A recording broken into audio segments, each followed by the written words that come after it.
Given this moment of crisis we're living through, of course, governments are struggling to respond. But we, people like us, people all around the world, we have no choice but to adapt. We have no choice but to act. We have no choice but to take action. The Global Citizens Assembly consisted of people from over 60 countries, selected by lottery, no vested interest, and a representative of the global population. They spent 7 weeks examining the evidence on food and climate. They heard from farmers, scientists, industry experts, indigenous groups, and activists. Now, in these processes, their views change, polarization almost always evaporates.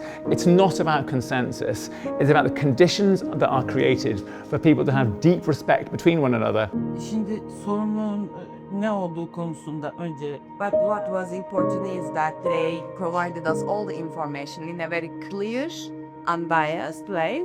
The culture, the discussion culture, the approaches and the perspectives in every assembly member, which was brought to us by the facilitators. So the facilitators themselves has this culture, provided us the freedom and the non-bias that I just mentioned. So we adopted these from the facilitators. I agree with Richie that this was an excellent example of how the world should be organized or how the world should be governed. Livestock is my livelihood and the livelihood of many people in my community. But as we learned more, I started to understand the bigger picture. I learned that industrial livestock expansion is one of the major drivers of deforestation, biodiversity loss, and climate change. So I went into this assembly thinking this recommendation threatened farmers, but I left understanding that protecting forests is actually about protecting families. My role, having been president of the Club of Rome, but also through all the work that I do, is to join the dots. And what I see about the Global Citizen Assemblies, that's exactly what it does. It not only joins the dots, but it joins the emotions, it joins the heart, it joins the soul, it joins the people in place with other peoples in place. And recognize the importance not only of the voice, but of the infrastructure, the architecture that we create in order to enable those voices to be heard. And that is the journey that we are on together.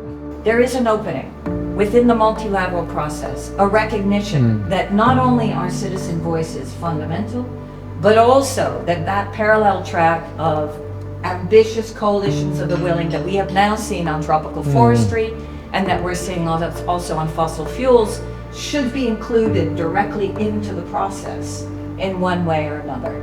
But the most important element of LCAW is that we know that this group of people are a snapshot of the human family.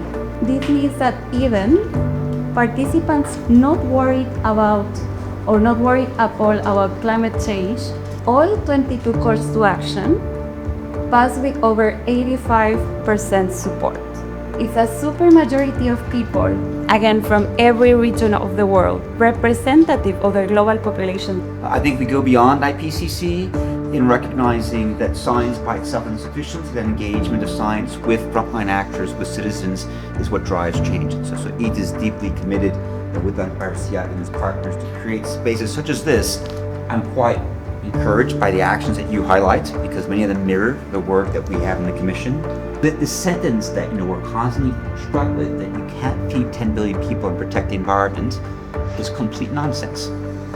Because actually, if you focus on healthy diets, if you focus on some production, reduce food loss and waste, you can not only feed the 10 billion people, but you can do it within environmental limits.